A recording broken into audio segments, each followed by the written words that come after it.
It's getting close to breeding time again. I can hardly believe it. We're getting to the end of July here at Linessa Farms, and that means that ewes and does that are getting pregnant now are going to be having babies in late December, moving very quickly into early January.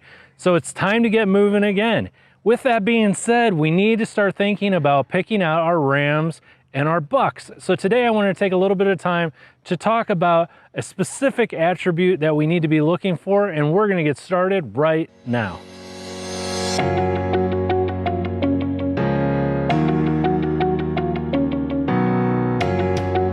So when it comes to breeding, you know, I used to think that breeding was one of those things that we thought about a certain time of the year, but the reality is with hormones and the intensive breeding programs that are going on nowadays, it's just all year round. And I know all of you out there at some point are going to be looking at purchasing a ram or purchasing a buck.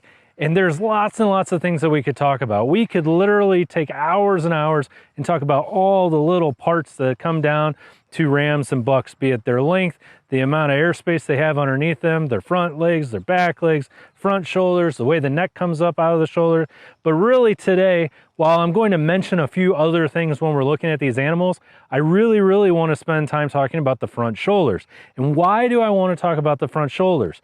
Well, the reason I want to talk about the front shoulders the most is for those of you that are just getting started or considering breeding maybe replacement ewes or replacement does this year that are new to having babies for you, and we don't want to deal with stuck babies, we don't want to deal with vaginal prolapse, and we don't want to deal with all these problems. And that's where the front shoulders come in extremely handy.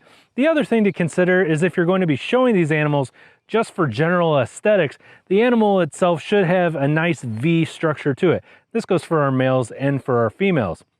But when it comes to our males, we're most definitely most concerned about having these front shoulder points being blown apart, being overly wide.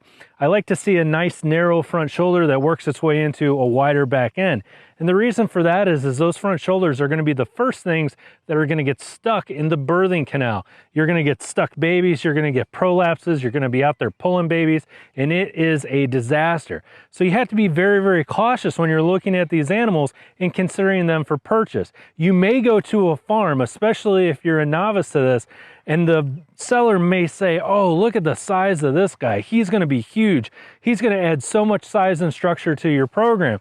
And the reality is he may very well do that. However, you may be out there pulling babies. You can have both. You can gain size and structure and not have an animal that's completely blown apart in his front shoulders. And we're going to take a look at some animals and talk to you about that today. It's very important that you look at this, and it's very important for you to understand that you can see these structural issues when they're babies and when they're adults. Just because you're looking at a lamb or a kid doesn't mean that you can't tell approximately what they're going to look like as an adult. The size, shape, and structure of that lamb or of that kid is going to be about the same as they age. So it's very important for you to remember that. Now today we're going to be looking at sheep. We're up at my house. We're at our personal pasture up here where our breeding animals, where our breeding rams tend to be. Most of our breeding bucks are either leased out right now or they're actually out breeding. So we're just going to show you sheep today. But it's important for you to understand that this rule applies to both sheep and goats. So don't feel like, you know, if you're a goat person that this doesn't pertain to you. This most definitely does. With that being said, let's head over by the dry lot and take a look at 3 different rams, compare and contrast them to one another, see which ones work good for a breeding program and which ones might not. All right, so this is Phil, and Phil is an Ile-de-France cross, and he is a stout boy, is a nice way of putting it.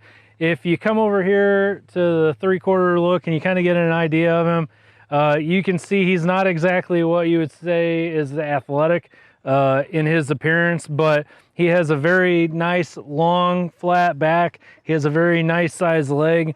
The problem with Phil is that he's got a very short, thick neck, and if you look at his front shoulders from the front, you can see how blown apart he is here on his points at these front shoulders. And this is a problem.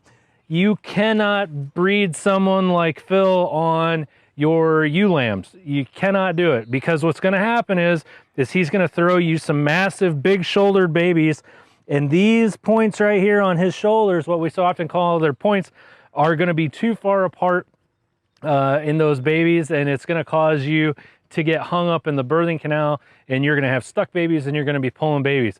This is what you've got to watch out for when you go to buy your rams, when you go to buy your bucks. You're going to have people that are telling you, oh, this guy's massive and he's huge, and this is what you need for your program, and you're going to be pulling babies and pulling babies and pulling babies. You're going to have prolapses, you're going to have stuck ones.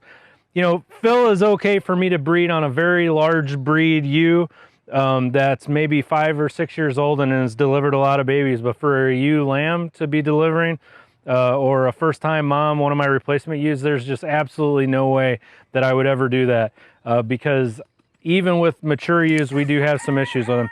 So if I take a look here between the shoulder blades, from one point to the other, I'm at 15.5 inches between his two front shoulders, and that is just way, way, way too much. Again, if you come around here to the side and you look, as far as Josh, you want to just kind of walk him in a circle. If you just look at his muscle, you know, he's just a massive guy, and he can give a lot to your program. However, he most definitely is just not one to be breeding on some of our less mature ewes. You're going to get yourself in big, big trouble. So again, you know, just because they look really good doesn't mean that they're really good for your program. So hopefully that makes sense. All right, so this is Doobie, and Doobie is a Hamp Suffolk cross, and you know, he's got good length. If you come over here to the side and you take a look at him, you know, for if we needed to add some length to our flock, he's got a lot of good length. You know, his back rib is here, so we've definitely got about 60% back and about 40% here in the front. But the big thing that I want you to notice, if you get straight on him and you look, he's got that nice long athletic neck that comes up nicely out of his shoulders. And you notice his points here, these points are not too far apart like we saw with Phil. You know, when we saw Phil looks really muscular, but when you look at how far apart he is, Phil has a hell of a spread on him. And that's where we're going to run into those problems, is when these ewes start delivering babies, even mature ewes start delivering these babies, these points right here are what's going to get hung up, and this is what's going to give you all of your problems. Again, we don't want stuck babies. We want our animals to have a natural V shape. We want them to start off close together in the front and then work their way back. And that's exactly what we see here with Doobie, and that's why he works out so well in our program. I can breed him on younger ewes. I can breed him on older ewes, especially if I want this black face. He works out really good for us. So that just kind of gives you an idea of what we're looking at. So what works out well for him is he can fit anywhere into our breeding program. You know, I can breed them on younger ewes, I can breed them on older ewes, but just to give you an idea of the difference here and what we're looking at, if I look at, you know, general width right now, he's about 11 inches wide at his widest point here. Now, when we compare him to Phil, you see we've got a huge difference there. And again, you know, if you come over here to the side and you just kind of look at him, he's just all around a little bit more pleasant to look at. He doesn't have all that mass in him, but he's got a much more athletic build. His neck comes out nicely out of his front shoulders. And generally speaking, you know, he hasn't been on grain at all. So I wouldn't say he's under conditioned, but you know, he's not as big as he could be. But overall, he's just a nice animal that would work well for a club lamb or for generalized breeding stock or for meat stock as well. So just to give you more of an idea of what it is that you need to be looking for, especially with those younger animals. So this is Fredo. Fredo is a commercial Southdown ram. He's starred in some of our other videos. He's getting ready to leave and go to another farm, but he's an overall good guy. He kind of is the happy medium that you saw between Doobie and Phil, in the fact that he's got length, he's got a nice back, hip, he's got more of an athletic build to him where he comes up nicely out of his shoulders, and he does have that V shape. And the difference between him and Phil is that while he does have a lot of the same attributes that Phil does, other than he's got a little bit of a more full belly today, is that you'll notice in the front shoulders, he's not all blown apart like Phil was. You know, these points here on his shoulders are still pretty narrow. So he's going to give you a little bit bigger carcass. He's going to give you a little bit wider back and a little bit bigger leg, just like Phil would do, but the difference is going to be that he's not so blown apart in his front shoulders. So when we look at his front shoulders, we're going to see a number at or about that of Doobie, the blackface ram, and you can see that right here. He's about 11.5 inches wide at his point. So very, very similar to Doobie, that blackface ram that we looked at. The difference most definitely is going to be, you can see while he does have that length, he most definitely doesn't have that airspace underneath him. He doesn't have that height underneath him. So again, you know, these are all things that you're going to want to look at when you're picking out your next ram for your breeding program. But again, he's got great front end that you could definitely breed him on a less mature ewe. And so did the blackface one. But again, Phil, he's just completely out of the question. So we've looked at 3 rams. This kind of gives you an idea. Let's look real quick at a ram lamb just so I can show you a few features, and then we'll wrap it up. Yeah, I know what you're thinking. You're like, that's great, you're showing me mature rams, but I'm going to be buying a lamb, and that's okay. The main thing that I want you to remember when you're buying your lambs is this: the conformation that they have as a lamb is still the same conformation they're going to have when they're an adult, for all intents and purposes. Now, if you get an animal that's really, really blown apart in their front shoulders, what you may find is that as they age, that may continue to grow. It's going to continue to blow apart. Whatever attributes they have should continue throughout their lifetime. So this is a Dorset Advantage ram lamb, and if you look at him, he's got, again, that look that we're looking for. He's not too blown apart in his front shoulders.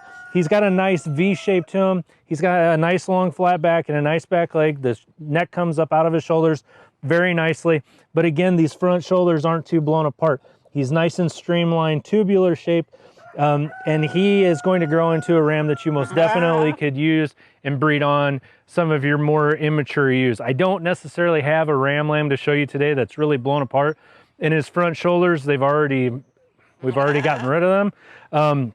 But just to give you an idea of what you're going to be looking at a lamb, again, that lamb is going to grow up to have the same attributes that he has as a baby.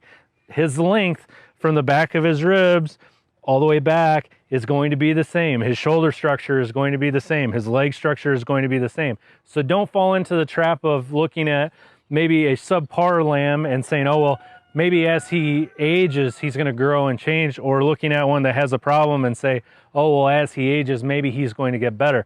The reality is they're going to stay about the same. They're just going to get bigger. So I definitely want you to keep that in mind. All right, hopefully that helped to answer some questions that you had and gave you a little bit more insight into what it is that you need to be looking for and what you shouldn't be looking for when it comes to picking out breeding rams and breeding bucks. If you have any questions, make sure that you let us know. Again, if you don't follow us on social media, you're really missing out, especially in regard to Linessa Farms Tack Box. Linessa Farms Tack Box is our online kind of a forum question and answer area where I also post lots and lots of helpful articles. At least 3 to 4 times a week I'm posting articles on there for you to read that have to do with medications, birthing, anything and everything in between that has to do with sheep and goats.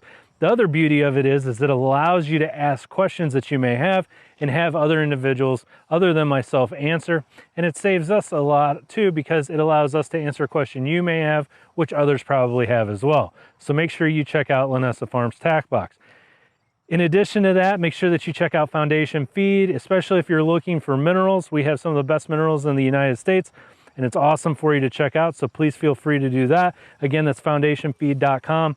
Linessa Farms owns Foundation Feed. If you have any questions or comments, please let us know. We have our live feed every week on Wednesday night. Every single Wednesday, I spend 1 hour live answering and commenting on any questions or concerns that you may have. That's at 8 p.m. Central Standard Time.